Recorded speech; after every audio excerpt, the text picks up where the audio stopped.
Woo! Our faces are so large today. My name is Bryant Francis, and for once, I'm not the disembodied voice in your head. I am the tiny person down here in the bottom corner of the screen. Woo! I am the contributing editor to Gamasutra and your technical wizard today for this very it's interactive, I swear, for this stream where we're going to talk about the Nintendo Switch. I'm joined today by these three giant faces, Chris, Alex, and Alyssa. Could you please introduce yourselves in that order? Yeah, my name is Chris Graft. I'm editor-in-chief of Gamasutra.com, and now I'm going to switch it over to Alyssa. Mixing it up. I'm Alyssa McAloon. I'm contributing editor at Gamasutra and the resident germ factory today. Aw. I am Gamasutra editor Alex Waro. I feel unnaturally large today. It's a little uncomfortable, but other than that, I'm feeling pretty good. I gave the tall window for the tallest man in the stream. Nope, he's shrinking. Okay, that's fine. Yeah, so we're here to talk about the Nintendo Switch because we found out it existed a few months ago, but today we know the price point, we know when it's coming out, we know a couple of the games that'll be there at launch, we know the games that are coming down the line. We know all these things. What do we know? Let's find out. And now we're here to figure out if we think it's a good idea or not, and if we're getting. So I'll start off by saying I pre-ordered one last night. Who else did? I pre-ordered one. Yeah. I caught the second round today. So everyone here, except for me. Except for you. Alex just has this look of shame on his face, though. Well, I did it by accident. I was clicking over to Amazon to just curiously check and see if they had it there, and then they were like, I wasn't sure if they said they had it, or they were like, I couldn't tell if you could buy it now, or if you were just registering your intent to buy it later, so I hit the button, and then I had one click on, so I just had it, and now I have it, and I'm not That's sure how they that's a get good you. idea. Yeah. But all right, let's do this. Everyone does. He hasn't canceled it yet, folks. Well, I don't know if our viewers are aware, March 3rd is the last day of GDC 2017. Yeah. Which we all mostly expect to be invested in, perhaps even at. So I don't know what I'm going to do if this thing shows up in my apartment while I'm busy working. I guess I'll just take a break. We can all come to my place and have a Switch party instead. Yeah. That launch day delivery is such a pain, isn't it? Yeah. The only time that I recall actually buying a console at launch was when the Dreamcast came out. Mm-hmm. I think that was the last time I actually went out and bought one. Now, granted, due to my job, I don't have to. I get provided with some hardware, but I don't think that I would have outside of that. And I don't think I'm going to for Switch either. I'll just live vicariously through people who are playing March 3rd, and then see where it goes from there. Yeah. Yeah, now that you mention it, this is the first time I've ever pre-ordered a console, and we'll have it on launch day. I don't know what to do. Yeah. Should we have a party or something? Should I wear a special hat? Don't have a party. Don't have a party. Don't go home and cry. The basic details were announced last night by Nintendo at long last. So just to run them down real quick, the price point is $300 for North America, and March 3rd is the global launch date. Bryant, what do you think of $300 when you were pre-ordering that? Were you did you feel like you were departing with $300? Do you think that's going to be worth it for you? Were you feeling good, feeling strong, confident? I think the 300 is what sort of convinced me to confidently make the leap. 300 doesn't feel like too much out of my middle class income, so I was like, I can make this, and I won't feel like if this goes bad, I'll feel terrible about it, which maybe is like a really low bar for Nintendo. But also, I'm like Alex, haven't pre-ordered a console in some time. I've never pre-ordered a console. I haven't bought them on launch day. I've had to they've been secondary purchases, just trying to squeeze them in. And Nintendo seems to have set a price point that with one game, I put Zelda on my order too for the normal edition, not any of the special editions, just so that I could have a Zelda with me, wherever I go. And I sat there and I said, I just spent... For about 3 hours, you can have a Zelda. For about 3 hours, I can have a Zelda game wherever I go. For $380, I sat there and said, okay, this is a price path. This is a path into new Nintendo games with a new Zelda right away. And I said, okay, that feels like a good thing, but I hope...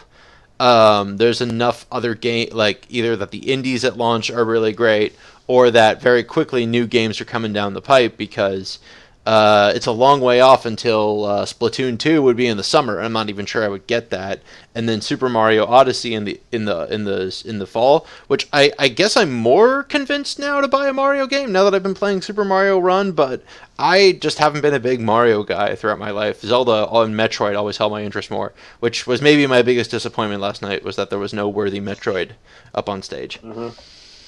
And what about you, Alyssa? I want to gauge what you all felt like when you're clicking this buying this thing.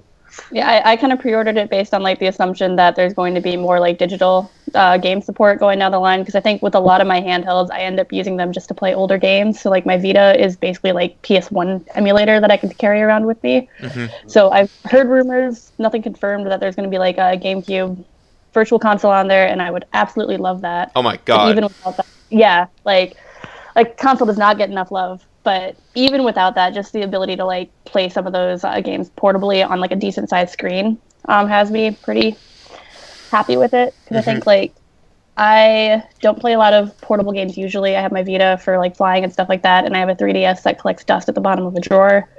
So it's mainly like the small screen, and like I don't like a lot of mobile games. That brings me away from that. So you give me a system that I can play full console size experiences on and take them with me on the go, or just kind of like play them from under cover on my bed, then I'm basically happy with whatever. How about you, Alex? Mr. I accidentally spent $400. I'm happy with whatever. Look, this is a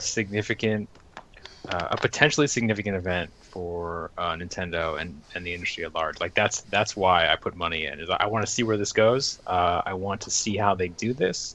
I think, one of the nice things about hype and about the way the game industry rolls out its marketing and drips and drabs is that it gives people the opportunity to sort of like overlay their expectations. And I think, like a lot of people, I was sort of wondering how Nintendo would approach its new console.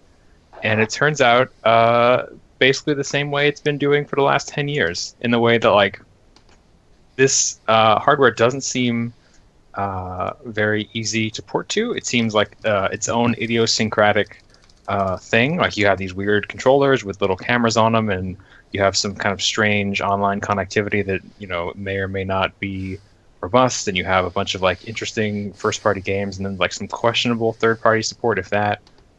So that's what I think. It's going to be like business as usual for Nintendo, and I want to see how that goes in the wake of the Wii U and the 3DS. So I don't know. I agree with it. I agree with a lot of that. As far as the price point goes, $300 is kind of like. I was actually wondering if they were going to drop some bombshell that was like $400 or something like that, which would seem very non-Nintendo, but also Nintendo kind of has to be not Nintendo right now. Just because, I thought the price might be higher because the controller has a screen on it. I didn't know, like how expensive something like that would be. But the fact that they came in at $300, which is probably like Nintendo's not known for taking losses on hardware. So it seems like a reasonable price point for the audience that Nintendo is going after this time around, which isn't, they're. I still don't feel like they're really trying to capture the mainstream. That's why they have more effort put towards and resources put toward their mobile business right now. I feel like the price point matches up with the way that they're marketing the game, and I hope that Nintendo does well with it. I think it'll be fine. It's an interesting point though, Alex, because what you were saying is that Nintendo's been doing like what they always do. They're trying to make unique hardware and come out with software that serves the hardware that serves the software. And Nintendo has to keep doing that because that's what they do. They don't make set-top boxes. They make toys, and that's not in a derogatory sense at all. They make digital toys, so it's worked for them in the past, and if they can just stick with that, I think eventually it'll pay off. Eventually, let's see. I don't know if it'll happen with this generation with the Switch or not. Real quick, I'm going to give a shout out to the comments section where Decepticats is pretty excited about the Switch, except they're not excited about it. And they're not enthusiastic about a subscription for playing online. And they say that being tethered to a subscription on top of the expensive peripherals feels bad. That's interesting, given that the Xbox One and PS Plus subscription services seem to have just been folded into people's budgets without much complaint. So I don't know if that's. I think that just seemed to be the most normal thing about the announcements was that they'd be require people to pay for online services. Nicholas Wagner, frequent commentator, has shown up to say 300 makes sense when you consider that it's a portable and a home console. Until you realize that you can get a PS4 Slim for $269 on Amazon right now. I think something real interesting on price that hasn't been brought up yet, or I saw it bouncing around last night, but we haven't gotten a chance to talk about it yet, is that the accessories are running really expensive. Joy-Cons themselves are going to come in pretty pricey. I don't have the prices. I don't have them up in front of me right now. The Pro controller, which will be a normal game controller for people who just want to play games like they play on the other consoles, is going to be a $70 controller, which is more expensive than the PS4 or Xbox One controllers. So I think you've said, Chris, that Nintendo doesn't like selling their consoles at a loss, and I hope they aren't, because that would be really weird. But the high price of adding a controller to the console seems like an interesting decision. That said, given that some of the games they're trying to get out and to tell you about are going to involve just using one Joy-Con thing, so that you hand the other one to another player and you have a two-player thing ready to go. That's also worth pointing out that that's a good Nintendo move, I think, to make with how they're making games for that. Yeah. Alex, were you going to add something? Oh, I don't know. I mean, we just spitball about this for hours. I think it's I think the idea of talking about value when you're talking about the price of a Nintendo console is kind of strange, because they don't compete. One thing I noticed in watching that briefing they ran this morning Japan time or last night for our time is they are really embracing their their character, for lack of a better sense. I think of Nintendo now as a character-driven company. Like, their greatest value is in their characters that they have in their stable. And now when you watch their briefings, it's not an E3 press conference. They're not trying to hype. I mean, they're trying to hype you in a way, but really it's like they're just trying to have a good time on stage and convey the feeling that you are going to have a good time when you give them money for whatever they want you to give money for. And that is different from the way most of the game industry operates. And so I don't think, when people say, well, you can get X for this price, or this is worth 2 of that, or whatever, it doesn't really hold water with me, because I'm not coming to a Nintendo console or a Nintendo experience trying to get the most out of my money. I'm coming for Nintendo. I'm coming for the characters that they very, very jealously guard and celebrate, and that is their business now. And that was more evident to me than ever last night. It was the Splatoon 2 guy. That was great. Fantastic. Yeah. That I want more of that. I want if PlayStation doesn't have that on their stage next year, why bother? The game has been upped. I mean, honestly, it was, and we were in chat last night watching this as Chris and Ryan put all the news together. It was when Miyamoto and the Zelda guy were there with Reggie, and they were just having a good time, and we were in chat being yeah, this is great, let's just break out a guitar or whatever and just have a little jam session. I don't want to play this Legend of Zelda game. I've played Zelda games before. What I want to do is watch a half-hour Netflix show about these guys just having a good time, and a sitcom about their life at Nintendo. That's what I want, and I think that's something that they have very consciously embraced, and it's much different. I can't say that about any other game company in the industry. Yeah, I mean, as far as the presentation went last night, that was a lot of fun. It was nice to see some new faces of Nintendo coming up there.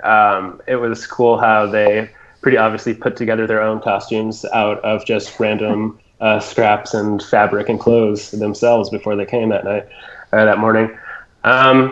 Yeah, I mean, as far as how about the software lineup? Let's talk about that a little bit. It was kind of funny the way that they held off on the Zelda Breath of the Wild, or as Alyssa likes to call it, Bread of the Wild. Brett, yeah, Brett Favre of the Wild. Yeah. good old Bread of the Wild. Yeah, and then they just finally said March 3rd. And I know that there's a lot of commentary on third-party support, like initial third-party support or initial games that are coming out on launch. But in my opinion, for a Nintendo console, I think that Zelda is kind of all that matters right now for Nintendo adopters. Show off that you have over 80 games in development. You got some scheduled for later this year. But the concern is having a game like that at launch and doing something like that. I mean, it's a key move for Nintendo. They have to do that if they want this thing to get any initial traction whatsoever. Sorry, go ahead. I was going to say I have the launch list. I have the lineup right here for 2017, so I might as well rattle off some of the highlights. Yeah. Before I do that, I just want to give a shout out J4Hman, who I think I recognize from both Twitter and a very bad what's that game on mobile? I've played that mobile game that makes you all hate each other with him. He wants to say that he'll highly doubt he ever uses it as a true portable thanks to the questionable battery life. And says if you're taking this anywhere, you're bringing the charge cable. The only thing did someone point out it has a USB-C charging port, did I hear that correctly last night? Does that mean it can charge like off those battery packs we've essentially been charging our phones off of for Pokemon Go? Yeah, maybe. I don't know. That'd be nice, yeah. Possibly. Subterfuge. Yes, Joe reminds me it was subterfuge that he betrayed me in. Thanks, Joe. Personally, I can count on like one hand the amount of times I've been away from a power outlet for over 2 hours that I would need a portable for. So I don't know. I usually bring all my chargers in my bag or my purse with me, so it works for me as a portable. But I can understand people who travel more or who are, I don't know, have a morning commute. It might not be as ideal. Even planes have chargers these days, so that's I don't think that'll be a huge anxiety point. And Nathan agreed. Yeah, points out it's a USB-C type charger. So let's talk back to the 2017 lineup. So Breath of the Wild, 1-2 Switch, Super Bomberman are Skylanders, and Just Dance are the launch titles.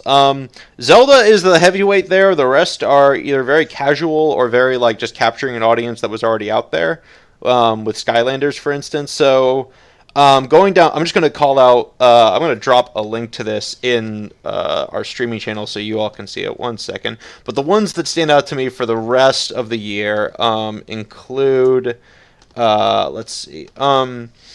So in March, I Am Setsuna, Fast RMX, and Snipper Clips, which I'm seeing a lot of positive tweets come out of at the press event right now. Those are going to be out like a few weeks after launch. So that's not a bad follow-up. Mario Kart 8 comes in April, which is basically why a lot of people own Nintendo consoles. So I'm glad Mario Kart will be on there quickly. And then over the rest of the year, ARMS, Rime, Splatoon 2. Skyrim, Xenoblade Chronicles 2, Minecraft, and Super Mario, and then it caps off at the end of the year with Super Mario Odyssey. This is a decent lineup for people who want to play. I mean, like if I said you can have one device you can take anywhere to go to play JRPGs, action adventure games, multiplayer shooters, and a giant RPG like Xenoblade Chronicles 2 or Ultra Street Fighter for a fighting game. That's a good console that can go anywhere. So I like that lineup. I'm going to agree. Alone. Yeah. So we'll get back to ARMS. Yeah. I'm skeptical. But yeah, I agree. I think that it's a good lineup. One thing I want to talk about is 1-2 Switch, or as I sometimes call it, 1-2-3 Switch. Sometimes 1-2-3-4 Switch. But yeah, 1-2 Switch. It seems like the Wii Sports or the Nintendo Land of this lineup. The difference is that from that in Wii Sports is that if of course it's not included.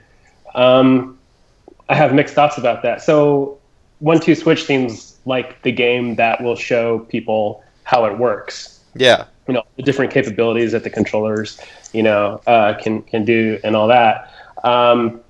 But I kind of agree with Nintendo because I've seen some developers argue that they should include 1-2 Switch in the bundle. It should come with the console.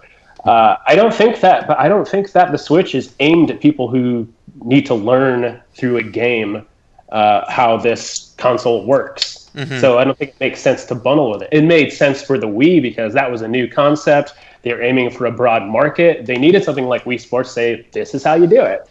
1-2 Switch, I don't think you need it. I think that it looks like it could be fun. Could definitely convert some of those games into kind of like drinking game type scenarios, I'm sure. Yeah. It seems fun. As far as like the launch lineup, Zelda and Bomberman R. I mean, probably Super Bomberman R would be, just taking it local multiplayer, multi-controller Bomberman anywhere. I like that idea. This whole thing seems to be a big argument for local multiplayer, doesn't it? Like Nintendo may also is kind of like coming up here as the back here of consoles as we are local multiplayer. If you want local multiplayer, come here. Well, I mean, yeah, it's been that way since that first trailer where they had that sweet rooftop party and everybody gathers around to play the Switch. I mean, that's always made been fun of it at that point though, and like when they showed 1-2 Switch, like that was the game. I'm like, yeah, I can see myself bringing this to a party and setting it up in the middle of the table and being Jan or whatever they named that girl. Yeah, I think any of us would be that person. We're all rooftop girl. In our hearts. Yeah. It's interesting the local multiplayer focus because if you have a 4-player local multiplayer game, obviously only one out of those 4 people have to buy it for everyone to enjoy it. And we've seen how very good local multiplayer games get ignored on other consoles. So I'm kind of, I think I just don't know if there's much, of a business argument for developers to go in on local multiplayer features or make the game mostly local multiplayer focused.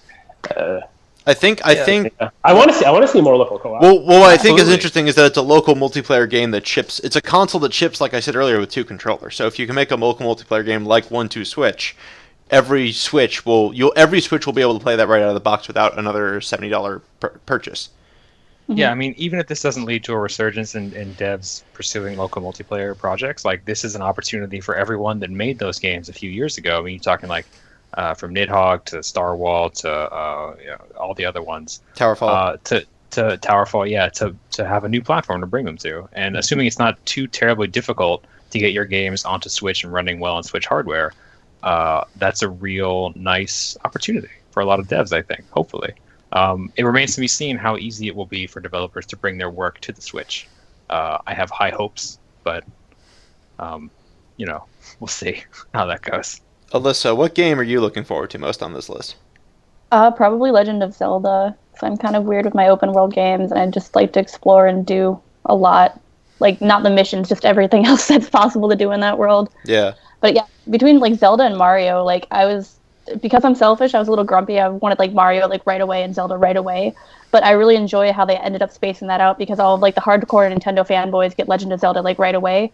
And then Mario's coming out in like December for the holiday crowd and for the parents and everything. So it's a smart way to split that kind of their market into the most like centered times for purchasing. Yeah. Alyssa, what if Stardew Valley was a launch game for the Nintendo Please. Switch? How would you react? By purchasing it a 4th time. I'd buy it. I'd finally buy it just because that's a game I think I would have played on the Game Boy. Good. So I think that one of the big questions, one of the broader questions here, when you're talking about how the Switch will do, is it going to do better than the Wii U? Is it like install? That's such a low bar.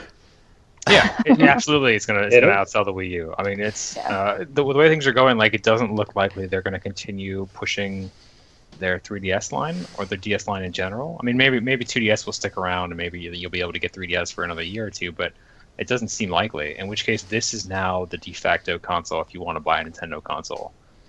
Which means that come the first holiday season, I guarantee you it's going to sell way better than the Wii U ever did. Yeah. What do you think, Bryant? I think there's a lot of reasons for it to do well number-wise and get people excited about it wise. I hate predicting any business trend because I am inevitably wrong about it because I'm bad at business, guys. And girls. I think one thing going out for it this year is it's kind of, if I think, unless there's a surprise at E3, what else this year will be like the big toy to kind of put under the tree, under the menorah, when the holidays roll around. Like, VR headsets are still going to be too expensive. The higher end consoles are going to be pricey. And if right now, from a across the year standpoint, from birthdays to holiday, like here's a Switch, here's a game, it's Nintendo, and it's both for people who, well, it's even with all these games that are for quote unquote people who've been playing a lot of video games, but it's also like here's a kid, Mario, like that seems like a thing that's going to work out well for them. Yeah, and by the holidays, there's going to be a good lineup, like a stronger lineup of games that people can choose from, and yeah it'll be an interesting time this holiday. See how, and there's probably going to be big announcements across the year too for who's coming to Switch. Ubisoft has said they're all in on this. Yeah. The Just Dance. Yeah, Just Dance. Yeah. Hey, that's a huge franchise. It is, absolutely. Yeah, so I mean, as far as outselling the Wii U, we did release a GDC State of the Industry survey, and we gauged game developers' thoughts on whether or not it's going to outsell the Wii U or how it'll do in general. Alex, you put that data together. Can you talk about that a little bit? Yeah, I mean it's a pretty broad question, so it's not, we can't draw too much from it. But we just asked 4,500 developers, how do you feel about the Switch? Is it going to outsell the Wii U? Do you think? And by and large, they said yeah, probably. I mean, I should say the second most popular answer after yes was I don't know. So I think you can't draw too much from that. But I would say developers seem cautiously optimistic, and that's encouraging. The Wii U, just to remind everyone, it has sold around 14 million units in its lifetime. That's compared to what PlayStation 4 is at 50 million now, something like that. Plus, yeah, 50 million plus. So it's a little behind.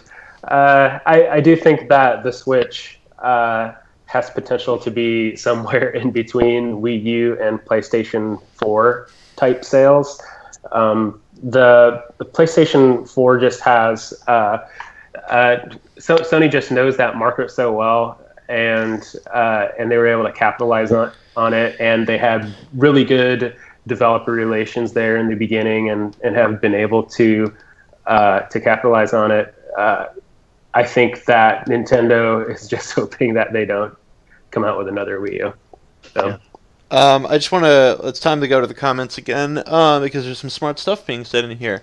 Nathan Van Ginkel, apologies if I said the name wrong, I'm squinting at my other monitor, says that a brand new Zelda alone will convince people that skip the Wii U. I kind of, and says Pokemon will probably, if it joins the party, let us know, will be another big incentive. I agree with that in that Zelda on the Wii U got much misaligned, because now we're going to have a Zelda on the Wii U finally, but it's going to be the game that's on the Switch. So that was, for a big bunch of people who love Nintendo, big Zelda games are a big draw, and there just wasn't one on there for the people who are supposedly for Nintendo.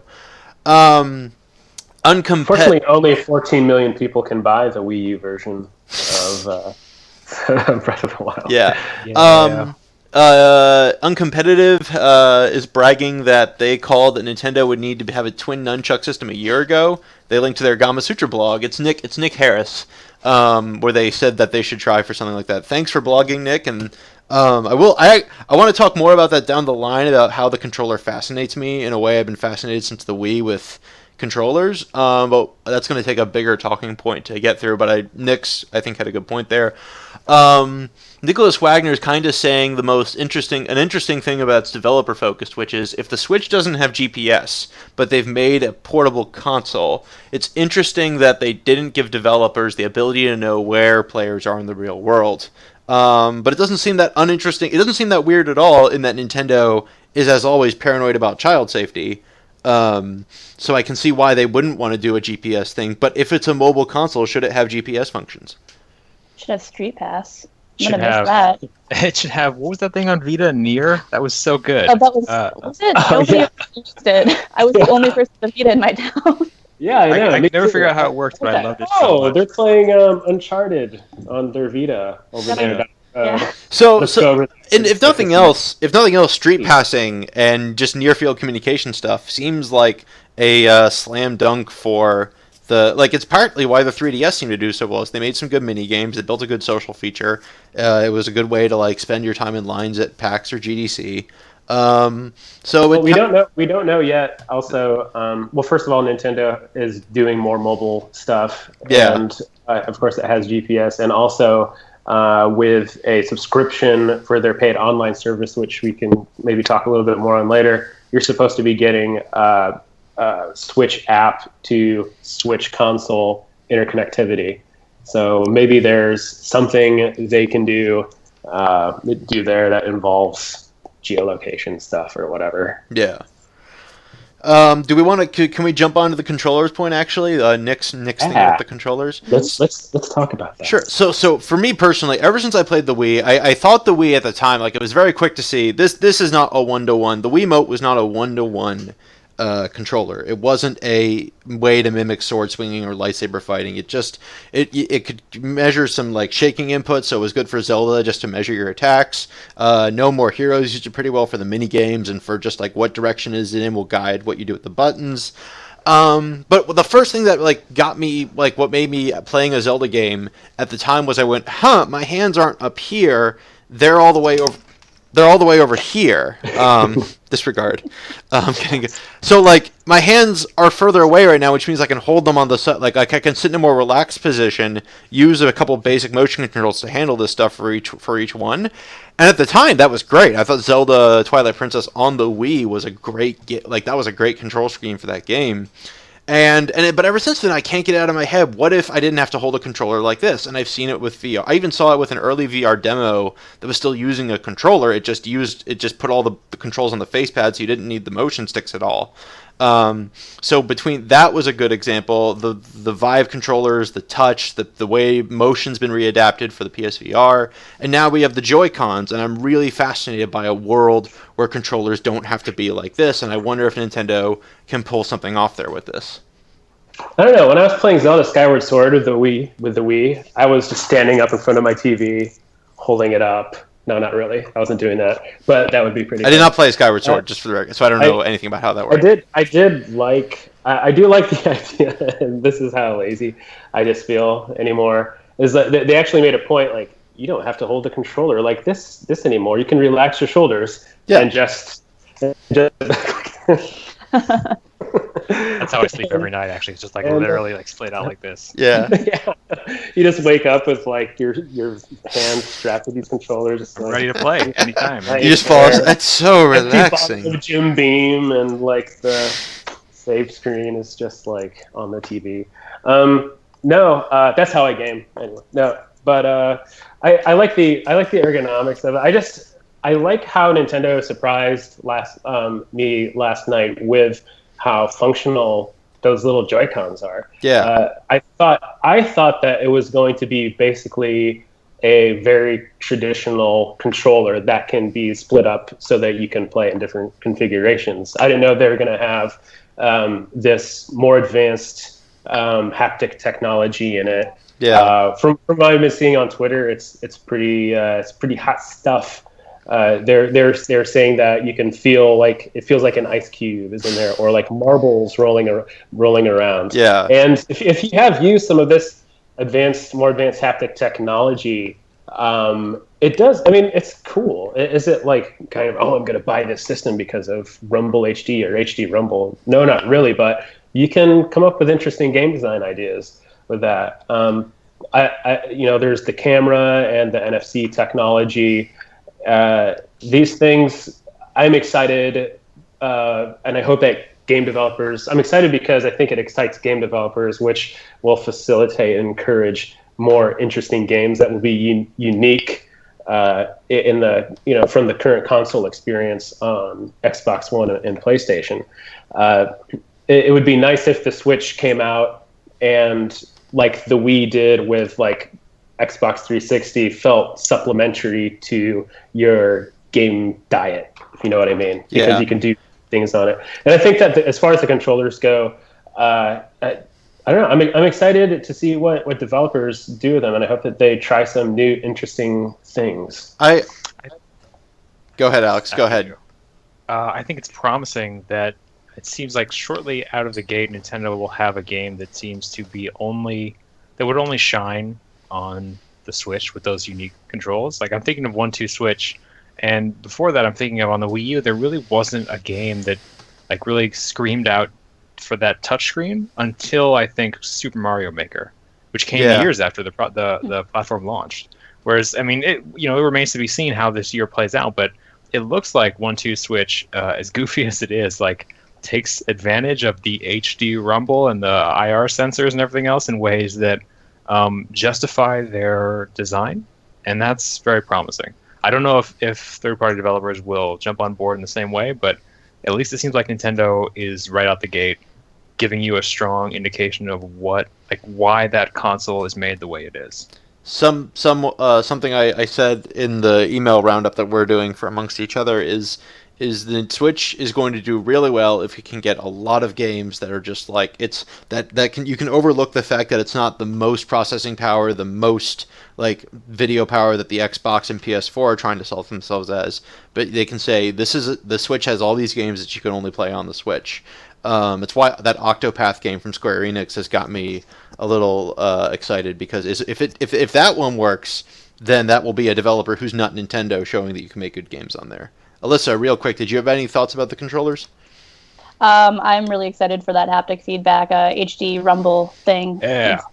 Because I feel like rumble and controllers has been like fairly straightforward for a long ass time now. So I'm really, really excited to like see something different and see like what Chris's point, like what devs are going to do with it. Especially like if you go back to the PlayStation Move when they first tried that with PS3. Yeah. And then when it came, the motion controls got kind of ported into the PS4 controller itself. Like games like Johann Sebastian just took like advantage of that feature in a really weird way, and I'm excited to see how this new weird feature is going to get just extrapolated on even more. It could be really weird. I really want Doug Wilson, who works on Johann Sebastian Bach. He was tweeting a little bit about it and offering his opinion. I just hope I hope that Nintendo will not be so closed down when it comes to smaller indie developers. But right now, I don't think that people are too indies who I follow on Twitter they're really excited about the Switch and what you can do with it. But as far as getting dev kits, they have kind of already resigned themselves to fate just saying like, we're not going to be able to get our hands on one of these, which would be a shame. I hope that Nintendo can kind of keep on fostering its indie game developer relations so that we could get some new ideas on, because this thing is made for this console. Its hardware is made for people with new ideas and how to use these new features for these controllers. So it would be a freaking shame if we just get kind of like games that mostly don't take advantage of these features, because then what's the point coming out of the console like this and controllers like that? I think we need to go to the comments now, because the comments have been talking about kind of one of the next things that people have been weighing about on Twitter today, which is what's going on with the online subscription service. There was what we found out. What seemed cool last night was that every month players would get a free NES or Super SNES game. Is it SNES or SNES? They just said classic. Classic, yeah. Fine. You can get a classic game per month. And then it disappears from your library after 1 month. And I guess that's part of the subscription that also comes with online services. And they haven't fully confirmed everything about what's going on in there yet. That'll be free after launch. But how do we feel about that weird thing? You can play a game for free for a month, and then unless you pay for it, it's gone. I just think it's like so Nintendo. I mean, they know what they need to do. I mean, it's one of those things with them. It's like, come on, think of the long game here. Not like I'm going to be missing out on digital download sales of Metroid 1 for NES or whatever. It doesn't make any sense to me. Make it a subscription service, give it some value, and like that's it. If you need to steal some ideas from Xbox and PlayStation, do it. I know that there's been some commentary about. Ever since PlayStation Plus, the free games with PS Plus thing came out, that there have been criticisms of that is feeding this mentality of getting games for free and stuff like that. It's killing the industry. I get it, but I don't really agree with that. I think that what Nintendo needs to do with their service is provide value, like with it. And man, like giving your audience something, especially like gamer types, and then taking it away after 30 days is the perfect way to alienate people and make them feel like they're not getting their money's worth. So as far as that goes, I'm totally fine with Nintendo charging for an online play is absolutely in line with what game console providers are already doing. Do it. That's totally cool. $50 a year or whatever. But you have to convey some kind of value and make it feel like players are getting something back. And it's just the whole like digital download thing and then taking it away after a month is just silly to me. But yeah. I mean, like, even if they went and they offered, like, a discount, like, okay, you've had this game in your library for a month, now we'll give you 30% off for being a member or something, even that would help kind of make it feel less worthless, because, I don't know, it could be an interesting way to kind of bring all of these classic games that are kind of underappreciated to people who might be interested in them, but, yeah, it just feels like a weird rental service that you don't have any say in, the way it is now. Yeah, I think it's actually, I agree with most of your points, but just like standing outside of whether it's a good value or not, like it just looks like business as usual for Nintendo insofar as like that company has, since I have started watching the industry, has been terrified of devaluing its products and terrified of like putting any of its games on sale, putting its hardware on sale unless it's like really hurting. And so in this case, like it seems like it's a half step where it's trying to match its competition, but it's unwilling to just give away games for free because as one-time Gamasutra editor and current game historian Frank Cifaldi pointed out on Twitter, like when you're giving away games for free every month, that's fantastic. It's a great value proposition for your customers. It builds a very loyal consumer base, and it can also devalue games in general because you end up accruing these massive backlogs of games that you don't really value because you didn't really pay for them. I have no strong opinion either way, but I totally see why Nintendo is doing it this way, and I appreciate Frank's point that like. It's an opportunity for them to gather their fan base around one game every month and just have them all focus on playing it. It's too bad that they're going to lose it at the end of the month if they pay for it, but it's still an interesting like social, I don't want to say experiment, like a social activity that is unique to Nintendo. I do just want to add real quick though, if we're going to talk about how subscription based like free games that come with subscriptions supposedly ruin the industry. Rocket League was launched for free on PS4, and a lot of developers attribute that to why it got such an initial great start that helped build its popularity on Steam and now even Xbox. Yeah, I mean, let me be super clear. Like, yeah. There are a lot of things devaluing games, and free games through PS Plus it's just one very, very, very small part of it. Yeah. Like, and it can be a huge boost for developers. And if your game isn't gonna do as well as you're hoping it might, like having that contract can actually be a huge boost for you to get that because if it's free, more people will download it, and you'll get more DLC option sales, that kind of thing. So it's not a bad thing necessarily by any means, but I can see why Nintendo might look at it as a bad thing. Yeah, that makes total sense, and those are some good points. It makes sense for Nintendo. I think that's like the main part of it makes sense that Nintendo is doing that because I mean that's one reason. I mean it's the same mentality that had them release Super Mario Run for $10 on mobile.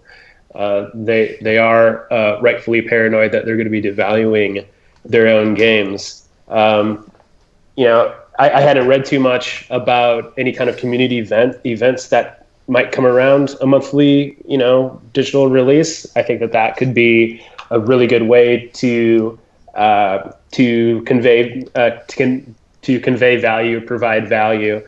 But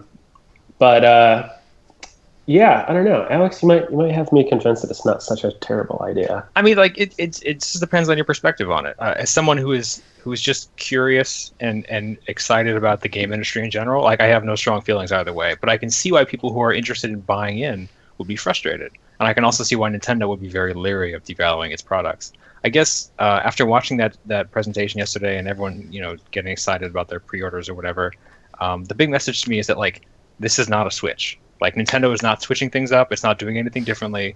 It's a new console. It's got some cool, weird, idiosyncratic controls, and it's got a Mario and a Zelda and a Mario Kart. And we're just gonna go again, and maybe this time it'll go better. I bet you it will go a lot better than the Wii U. But.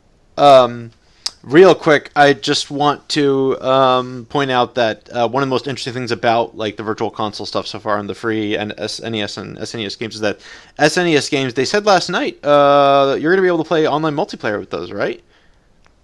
Yeah, Online multiplayer. They kind of dropped that in there. Which that's a little wild to me that like that seemed to be only something you could get done on emulators before.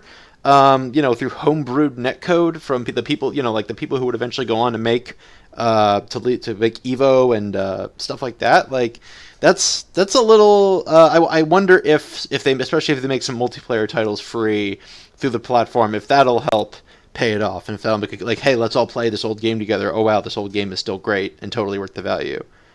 Yeah, it's great. What I hope they do is in a year or two they start going for a Satellaview model where you actually have to log in at certain times of day to actually play a game, and you can only download it then.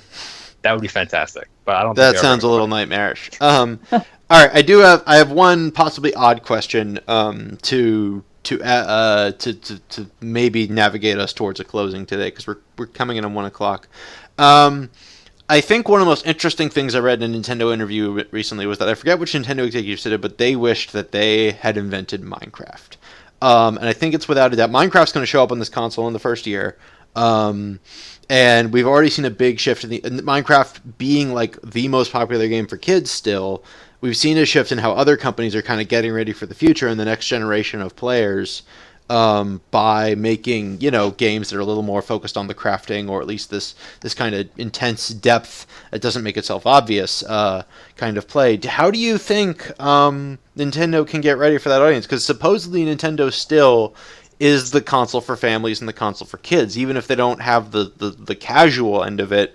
Supposedly Mario is still a child's franchise. Does Mario belong in a Minecraft world when kids aren't necessarily growing up on platformers anymore? How do you all feel about how Nintendo should be approaching that with the Switch? Mario belongs in New Donk City. Yep. That's. I mean, you guys go ahead. I feel inexperienced to talk about kids, but Chris, I know you have a lot of first youth. Oh, I mean, you don't need to buy a $300 console to play kids games. Yeah. Like as far as parents go, I mean, they think like kids think Switch is cool looking. They think like new technology is neat, play games on that and have fun. But honestly, you can get a $45 Amazon Fire tablet on sale, and you can have Minecraft on it, along with a crapload of other games that kind of fill the good enough to plenty good enough range of games. As far as the question is, can Nintendo capture that, the kid market, the family market again with the Switch? It's like, hell no. That is gone. Well, I think just to make sure my question's clear, it's not about capturing and owning the whole family market. Is what I'm interested in. Is can they make sure the next generation of game player is as excited for Nintendo stuff as essentially not? I mean, I'm excited. I got into Nintendo from a different angle than like the Mario generation, but I think Nintendo. Do you think they still is the Switch key that's kind of the connection I'm trying to make for kids who grew up with Minecraft instead of Mario? Does Nintendo still have a place in their world? It's not about the Switch. It's about Super Mario Run. Like Switch is not for kids. The $10 no IAP Super Mario Run app on your Android tablet or on your phone is for your kids, because then they can just sit there and play Mario and you don't ever have to worry about them buying $400 worth of gems or anything else. It's just they're good. There's Mario. Yeah. I mean, at least as far as my kids go, it's they're not really growing up with Nintendo stuff. They're not like me. I remember when I beat Super Mario Brothers 1, and I ran over to my friend's house down the street, and I was like, I did it! Like, I beat it! There's not that kind of thing. There's not that kind of excitement like with my kids about the character Mario or like Nintendo franchises. That's going to be different from household to household. But I suspect that a lot of it is the excitement is around Minecraft. It's around excitement about video games. It's also around YouTube personalities. Yeah. Which obviously isn't actually playing games. Once you start it, I don't know. Like, I think that if the question is Nintendo able to foster their brand loyalty, from here on out with all the competition it has right now, I just think it's extremely difficult. I honestly don't see too many like Mario fan kids. Yeah. Even though they like Nintendo, like they're probably more people that I know who picked up like the NES Classic. They bought something they remembered from their childhood for their kids who like had no idea what the franchise was. So it's banking on a lot of the nostalgia from the parents to kind of introduce that to the kids. It feels like, but yeah, that's a great point. Oh yeah, that's bad. Yeah. There is one thing we have a few minutes. I think that we should bring up. It was making headlines, including on Gamasutra, is the region free aspect. Yeah. Is there does that actually matter to anyone here? It's nice. There's a couple games that I feel like I wanted to get for the Wii, like the Trace Memory sequel. I remember being very disappointed it was Europe only, so I could see it maybe being a thing, but I'm not. I think it kind of goes back to, like, someone described it as something just about the way these Nintendo presentations go, is that there's a group of people who show up every time for the Switch, and they aren't necessarily the large, the defining group of people, but to that group of people, region-free matters because a lot of great games show up in Japan, but either make their way to the US very slowly or don't make their way at all. And it doesn't necessarily matter to me because those games don't tend to fall along the games I'm interested in.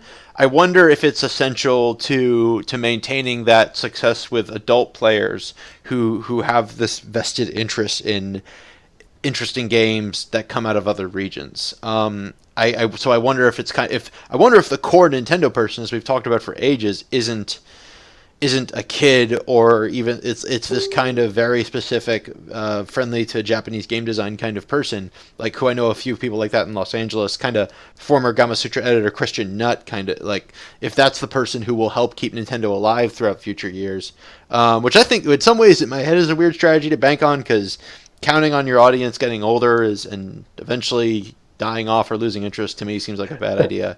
But I just talked about a few Nintendo consoles from now, they're going to be aimed at strictly like 60 plus. Yeah. Retirees are going to keep moving. Retirement homes, yeah, they're going to be stocked. Retirement homes who are going on. That was the Wii, wasn't it? Yeah. But that's what it appeals. That's what it sounds like for me. It sounds like they're trying to rectify a complaint from the people who kept showing up for the last two console generations, and they're hoping. I think it's kind of more like a peace offering than a specific business move when it comes to that front. So, since I'm just trying to jam in all these various Switch topics before our time is up, but there was also the story that Alyssa ran just this morning about how how Nintendo stock value it dipped following the Switch showcase, which is kind of funny. Like how this happens like all the dang time. Nintendo announces something and then their stock goes down because it's not a full on 100% commitment to making F2P mobile games. Yeah, I think the last time their stock jumped up after a game release was Pokemon Go, and then they're like, "Oh wait, that's not us," and they just right back down. Yeah. It's not you. I don't. I mean, those stories. I feel annoyed at those stories for reasons I shouldn't be, because I'm supposed to be an impartial writer who it looks at the news and tries to piece together the rest of the stuff, and it just feels like I'm looking at this and going, "Come on, what do you want?" But that's like such a gut emotional reaction to it. I can't make that an opinion that like I should stand by for as Gamasutra quality. Yeah, Well, and that's what it's like also all the time with like there's a lot of excitement that you see with in your Twitter feed, and then they disconnect with looking at how their stock value drops. I feel the same way, and you're allowed to feel like that, by the way, when you're reporting on it. You can be impartial and still be like, what are you people thinking? Because I'm not joking when they just want Nintendo to come out and say we're becoming a mobile free-to-play company. Yeah. And they've been pushing it. Finally, Nintendo's kind of compromise thing was coming out with Super Mario Run, but albeit for $10. Yeah. So it's just investors in Nintendo think they have the answer. They think they know the answer because they see companies like King and Machine Zone at the top of the top grossing charts on mobile. It's like, that's where the money's to be made. Super high margins and just infinite money rolling in. But man, Nintendo is not that company. Nintendo is a company they make hardware that serves as software and software that serves the hardware. They're a hardware maker as much as they're a software maker. And that does not jibe with investors' expectations and what they think is best for a company like Nintendo. So, boom, stock dips every time. God, this is why I hate capitalism. For the proletariat. Real quick, Alyssa, did you get to report on these stock stories a lot? How do you feel about when you're doing this kind of writing? No, I'm learning on the fly. Her passion. Oh yeah, no, I actually went to school for financial analysting. Yep. Yeah. Analysting. Analysting, yeah. Masters in analysting. No, there's like that disconnect because there's so much hype on Twitter, and then you like check the stocks pop up, and it's like, okay, what are they seeing that I'm not seeing? Because for the presentation I saw looked great, but then you have to kind of like detach yourself and be like, okay, well maybe the lineup wasn't as good as I thought from like a purely numbers side of things. There aren't that many like big name titles day one. Yeah. So I can kind of get that. At the same time, I really hope the Switch does really good because I want them to be proven wrong, and I want Nintendo to stay on the path they're on and not go to like some mobile free-to-play thing. Because Nintendo. Don't investors care about HD Rumble? I just think you guys got to remember, investors are people too, and like the game industry loves hype, and Nintendo did a superb job of selling Switch before today. Like the rollout, the dribble of announcements was very well done, and it turns out that the investors of that company also thought very highly of this product, and then after they finally gave a price and a release date and a launch lineup, some of them lowered their expectations. Like I don't know that I feel much differently. Like I did the opposite. Turns out I invested in the Switch without really thinking about it. But I can totally understand why someone would look at that and go, well, this will probably be fine. I'm gonna put this money somewhere else though, because it's not probably gonna be, I totally agree. Even with all I'm saying, about investors, I never said that it is like they're wrong in what they're thinking. I'm saying like that's the mentality that's going through my mind. It's like I am skeptical, and I have been skeptical about the whole console hardware business model in general. I can't believe that the PlayStation 4 has sold as many as it has so far. But it's I don't know. It's just investors are just predictable, and I don't think that they might think that a company like Nintendo would be good going down a different path, but as like Alex, you said earlier, they're sticking with what they know, and they're going to see if it's going to work this time around. So I guess some skepticism. Total crapshoot. some skepticism on my part is I've just seen too many friends lose jobs just because companies were shuffling numbers to make investors happy. So I'm bitter. I have bitterness. I'm curious to see what it looks like going into E3 for them though, because they usually have a pretty like minimalist approach to that and don't actually do a conference. So I don't know if that's going to switch things up for them or what they're going to bring to the show floor in that case. I want to point out real quick that I felt like Nintendo I feel like Nintendo was dodging E3 a lot the last few years because they were struggling with the weak lineup of the. Oh my God! Get Robert Pattinson out of my face. They were struggling with the weak lineup of the Wii U, so they had to reframe. They couldn't afford to like fight for the same space as Sony and Microsoft, so they kind of built their own little fort and defended it with spears to make their stuff look as good as possible. You know, touting the 3DS, the Year of Luigi, that kind of thing. Maybe the Switch opens the door, especially if companies like Ubisoft. We're in the eternal year of Waluigi now, my friends. No.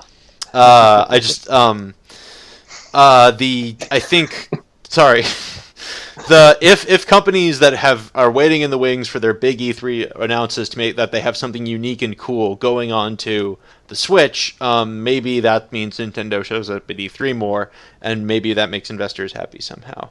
I hate to we're running out of time here, so I need to get in one last thing before the gate closes, and we are all damned to eternity. What? I played Doom last night. Lars Duquette, who showed up last time when we were doing this having this conversation, just tweeted out something I think is kind of funny / interesting, which is, how long do you think it'll be after the Switch releases and the Steam controller configurator supports its input devices? Make your bets. And I'm like, oh, I hadn't thought of that. How could those controllers interact with a PC? Difficultly. I remember trying to get Wiimotes to work with the Dolphin emulator back in high school, and it was a nightmare. So I'm hopeful, but maybe they'll make it easier this time around. I don't think they'd ever want to support it themselves, but yeah. What does Steam want is a different question. I confess I haven't given it a lot of thought, like how the tech on this thing works, because apparently I'm just gonna find out in a month or two. But like, there's no there's no tracking bar, obviously, unlike the Wii, and so I don't know. Like, I assume that they track motion with like accelerometers and gyros, but yeah, I don't know. It'll just be like those. Do you remember a couple of years ago, Razer made those like proto VR Vive wand things? So you could, like, before VR was a thing, you could just pick up these ridiculous like motion. I mean, I guess they were just Wii inspired, and you would just wave them around in front of your computer, and you would do whatever you do with those. You probably the same way. Yeah. Well, it's time to wrap things up. The chat is just closing off by saying that we need Monster Hunter and Super Smash Bros. On the Switch, which I will heartily agree to. But yeah, thank you all for joining us. Thank you, Alyssa, Chris, and Alex, for this great conversation about the Nintendo Switch. I just want to quickly say, if you love this conversation and want to see more like it, please click the subscribe button down below. That way you'll get a notification every time we go live, and you can join us to talk about the crazy things going on in the game industry. We interview developers on here. We sometimes just play games and chat about them and what makes them good as games or good business models, etc. So we have fun here, and we'd like to have fun with you all when we eventually figure out how to get Switch streaming on this thing. Y'all ready to say goodbye? Everyone ready? Yeah. Everyone ready? Bye. Goodbye. Bye.